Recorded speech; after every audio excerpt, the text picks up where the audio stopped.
नमस्कार, first aid में आपका स्वागत है। दिल्ली स्टूडियोज से मैं हूं मिहिर भट्ट। नमस्कार, मैं हूं वीरेंद्र कुमार। ये हफ्ता बड़े अच्छे नोट पर शुरू हुआ था, लेकिन मिड तक आते आते संभावनाएं और उम्मीदें थोड़ी ज़मीन पर आ गई हैं। क्यूलेस हो गया है बाजार। अब किस इंडिकेटर या फिर इवेंट का करेगा इंतजार? बस मिस्टर गवर्नर अगले कौन होंगे इसी बात का मिहिर? एक तो वो, दूसरा कल एसबीआई के नंबर्स, लेकिन वो भी मुझे लगता है कि बीओबी के बाद एसबीआई से डर लग रहा है मिहिर। एंड वो इसलिए क्योंकि देखिए, अब अच्छे नतीजे आ गए तो ज़रूरी नहीं है कि बाजार भाग जाए, लेकिन बुरे नतीजों को इस तरह के माहौल में मार्केट डेफिनेटली भुनाएगा। बेयर्स जो हैं छोड़ेंगे नहीं फिर इतने आसानी से। खैर आज की देखिए आप वैसे ही हैं। आई थिंक 8600 ये स्ट्रगलिंग होगा आज के लिए।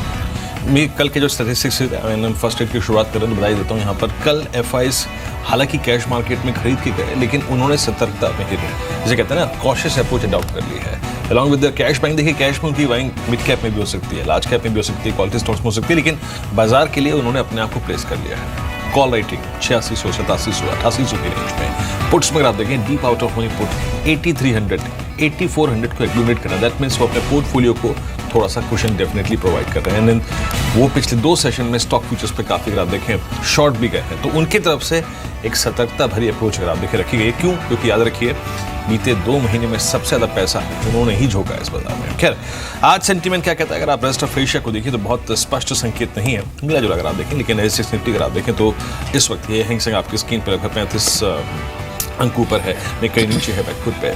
शंघाई बिल्कुल फ्लैट कारोबार करता बिना किसी बड़े बदलाव के स्ट्रेट टाइम से। इस बीच निगेटिव एक्शन 135 अंक नीचे इस वक्त निफ्टी कारोबार कर रहा है। वो हंसने लायक ही है, थोड़ा स्टेडी हो जाने दीजिए तो बात करेंगे। अब 51 पे हो गया। एसीसी करीब 2 रुपए नीचे, करीब 1616 का स्तर यहाँ पर है। टाटा स्टील अगर आप देखें 3 रुपए 80 पैसे नीचे। उसके बाद बीएचएल थोड़ा सा अगर आप देखें side base with positive batch खुला है। बीपीसीएल बैकफुट पे लगभग बिल्कुल अगर आप देखें इस बीच 6681 अगर आप देखें तो यहाँ पर थोड़ी सी कमजोरी के साथ रुपया अगर आप देखें खुला है।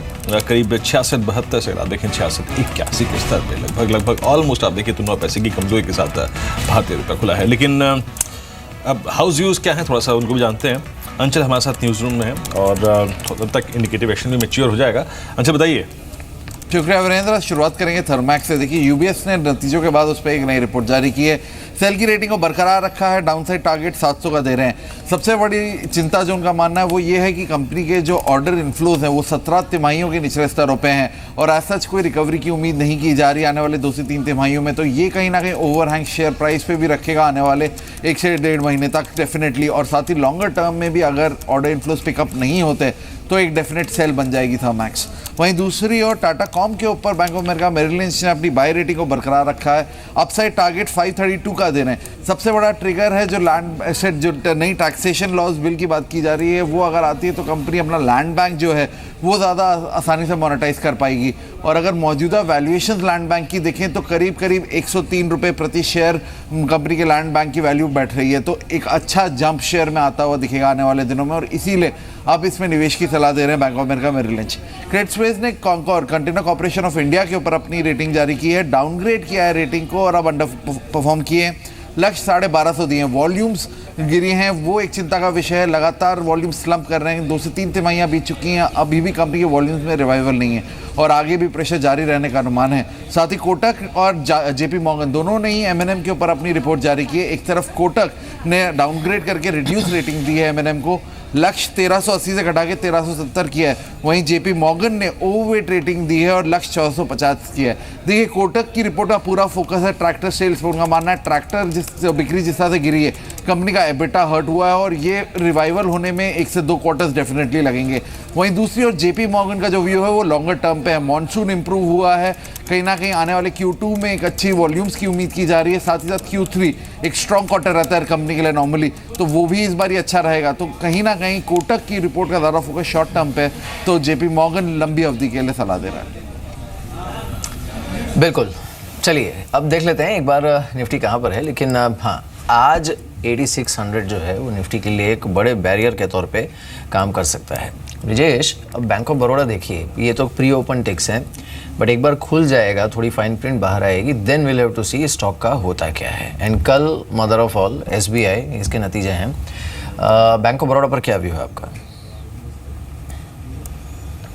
गुड मॉर्निंग मीर जी। देखिए, बैंक ऑफ बड़ौदा की अगर हम बात करते हैं तो 151 154 का जो रेंज है वो मोस्टली वीकली, अगर आप चार्ट को देखेंगे तो 20 day weekly moving average, 50 day weekly moving average और 200 डे वीकली मूविंग, उनकी वैल्यूएशन वहीं पर आती है। अगर ये मान के चले 1% अगर मौजूद सर पे ही खुलता है, 160 के आसपास खुलता है, तो 160 का स्टॉप लॉस लेके आप बेचने की सलाह रहेगी फॉर द लेवल ऑफ 150। और जिस हिसाब से जो रिजल्ट आया है, मुझे ऐसा लगता है कि एक बार शायद हो सकता है कि 150 ब्रेक करे and it can go all the way down to 135 138 region. तो प्रोबेबिलिटी है कि एक बार आपको आने वाले दिनों में 138 का लेवल देखने को मिलेगा। और कुछ स्टॉक्स को देखते हैं जो कि इंडिकेटिव एक्शन, हालांकि देखिए भी मैच्योर होने में वक्त लगेगा, लेकिन जिन स्टॉक्स पर नज़र होनी चाहिए। आप लुपिन, कल काफ़ी बुरा इंसिडेंट हुआ इसके साथ, अगर आप देखें पोस्ट नंबर्स 2 दिन से काउंटर गिर भी रहा है। जीन रिटेन में बात कर चुके हैं, येस बैंक पे बात कर चुके हैं। जैसा कि मैंने कहा था कि बहुत शॉर्ट जो है वो सवार हो रहे हैं सीमेंट स्पेस पे भी। अल्ट्राटेक सीमेंट, मानस जिस तरीके से इसने यू टर्न लिया है ऊपर हायर लेवल से, हालांकि मैं इसे अभी भी यू टर्न की संज्ञा नहीं दूंगा, बट क्या एक एग्रेसिव ट्रेडर के लिए कुछ है यहाँ पर 37-38 के स्तर पे, and specially through options?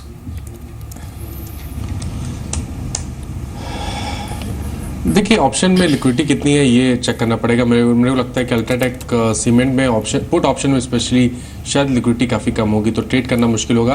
But हालांकि ये ज़रूर है कि जिस तरह के पैटर्न्स कल बने हैं, जिस तरह स्टॉक ने 2750 के सपोर्ट को ब्रेक किया, आप उम्मीद कर सकते हैं कि गिरावट अभी और बढ़ेगी। स्टॉक 26-25 के लेवल्स को टेस्ट कर सकता है। तो मेरी राय में तो एक शॉर्ट कॉल बिल्कुल ली जा सकती है, जिसके स्टॉप लॉसेज 37-75 के ऊपर होंगे। आज दिलीप बिल्डकॉन की लिस्टिंग होने वाली है। अब देखते हैं जिस तरह के संकेत हैं इसमें लिस्टिंग क्या होती है। हालांकि जब ये फ्लोट हुआ था इशू, तो ओवर सब्सक्रिप्शन तो ऑलमोस्ट 21 गुना था। Even in retail I think almost 2.5 Guna over subscribe हुआ था। पर देखते हैं लिस्टिंग कैसी होती है। Not a great day actually listing के लिए। और अविनाश, आपका व्यू क्या है दिलीप बिल्डकॉन पर? नहीं, मेरे ख्याल से क्लियरली जिस प्रकार का रिस्पांस इशू को मिला था और जिस प्रकार का इनका बिजनेस मॉडल है, हमको लग रहा है कि भले ही लिस्टिंग गेज शायद ज़्यादा देखने को ना मिले मीर, लेकिन ये लंबी रेस का घोड़ा हो सकता है। मेरे ख्याल से जिस प्रकार का एसेट बिल्टअप इनके पास और जिस प्रकार का ऑर्डर बुक है, मुझे लग रहा है कि नेक्स्ट 6 to 12 मंथ डेफिनेटली अच्छे रिटर्न आएंगे। लिस्टिंग शायद मॉडरेटली ऊपर होगी, क्योंकि जिस प्रकार का मार्केट सेंटिमेंट है, ऐसा लग नहीं रहा है कोई दमदार लिस्टिंग होने की चांसेस है। इस बीच अगर आप देखें कल के डिसअपॉइंटमेंट्स में मदरसन सुमी भी था। पोस्ट नंबर्स क्या स्टॉक गिरा, हालांकि क्लोज 329 पर वर्सेस द लो ऑफ 315, लेकिन ब्रिटिश कल इनफैक्ट मेरे जहन में एक पुट लेने का आइडिया था 330 की, वो ट्रेड ग्रिप में है, डिसाइसिवली ग्रिप में है। यहाँ से आगे somebody who is holding longs and somebody who is holding short, दोनों के लिए अगर आप देखें आपका आइडिया क्या होगा इस वक्त? देखिए वीरेंद्र जी, जैसे मैंने कहा कि मदरसन सुमी के आसपास में कि जिस हिसाब से मोमेंटम जो था वो शायद अब थोड़ा ढीला पड़ गया है। मौजूदा स्तर के भी आसपास अगर आप चाहें तो आप शॉर्ट बिल्टअप कर सकते हैं डेफिनेटली 330 के आसपास में भी।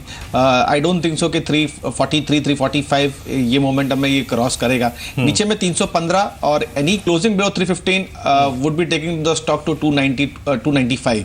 सो मुझे लगता है कि आने वाले दिनों में आपको 295 तक के भी लेवल देखने को मिल सकते हैं। 315 would be acting as a support, but that is not strong support as सच।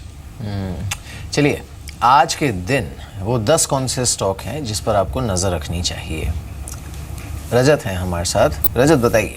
बिल्कुल, पहला स्टॉक है जुबिलेंट इंडस्ट्रीज, जिस पे इनफैक्ट नतीजों का ट्रिगर है। घाटे से मुनाफे में कंपनी लौटी है। 11 करोड़ के घाटे के मुकाबले 1 करोड़ का कंसोलिडेटेड मुनाफा कंपनी ने पोस्ट किया। पॉजिटिव सेट ऑफ रिजल्ट्स हैं। 192 का टारगेट लेके चलें और इस स्टॉक पे तेजी बन सकती है। एडीएफ फूड्स एक और स्टॉक जहां पर मुनाफा 92 लाख से बढ़कर सीधा 2.63 करोड़ पहुंचता हुआ नजर आया है। तो एक बहुत स्ट्रॉन्ग सेट ऑफ रिजल्ट्स है जो ड्राइव कर सकते हैं स्टॉक को। अपने टारगेट्स को उस हिसाब से एडजस्ट करना होगा। स्ट्रॉन्ग इंडिकेशन है स्टॉक पे। बोडल केमिकल प्रमोटर ने गिरवी शेयर छुड़वाए हैं। बैंक ऑफ इंडिया से 2.02% जो है गिरवी शेयर वो छुड़वाए गए हैं। पॉजिटिव रिएक्शन एक्सपेक्टेड है। 112 का टारगेट लेके चले। 103 का stop loss. Honda CL, Reliance mutual fund ने 3.3 लाख शेयर कंपनी के खरीदे हैं। एक पॉजिटिव फिलअप प्रोवाइड कर सकता है। 12.50 का टारगेट, 12.10 का stop loss. Dolphin Offshore, in fact Monsanto एक और स्टॉक है जहां पर आज तेजी बन सकती है। 2460 का टारगेट लेके चले, 2400 का स्टॉप लॉस। वैसे भी एग्री शेयर जो थे कल के मार्केट्स में बहुत स्ट्रांगली बस कर रहे थे। डॉल्फिन ऑफशोर 2 दिन की गिरावट के बाद एक बहुत स्ट्रांग पुल बैक की तैयारी कर रहे हैं। क्रूड इंटरनेशनल मार्केट में जो टूटा उसका एक बेनिफिशियरी ये स्टॉक रह सकता है। 94 का टारगेट, 86 का स्टॉप लॉस। रैलिस इंडिया, कल एग्री शेयर्स पे अच्छी कमाई हो रही थी और ये स्टॉक मोमेंटम जनरेट होता हुआ नजर आया। आज के सत्र के लिए 225 का टारगेट है, 216 का stop loss. Yes bank $100 crore QIP के जरिए जुटाने जा रही है। इस साल का सबसे बड़ा QIP इशू होगा। यस बैंक ड्राइव हो सकता है यहां से। 1280 का टारगेट, 1259 का स्टॉप लॉस। सुनील हाईटेक, 3 बड़ी खबरें हैं। देखिए, एक तो नतीजे ठीक थे, उसके अलावा बोर्ड ने एक शेयर को 10 शेयर में विभाजित करने की मंजूरी दी। ऑथराइज कैपिटल 25 करोड़ से बढ़ाकर 30 करोड़ करने की मंजूरी और 200 करोड़ QIP के जरिए जुटाने की मंजूरी। आज तेज हो सकता है। स्टॉप लॉस 183 का रखे, 194 का टारगेट। और आखिरी शेयर रहेगा star paper mills. Strong set of results हैं। 12.7 करोड़ का मुनाफा कंपनी ने दर्ज किया, जो वन वे बेसिस पे मल्टीफोल्ड है।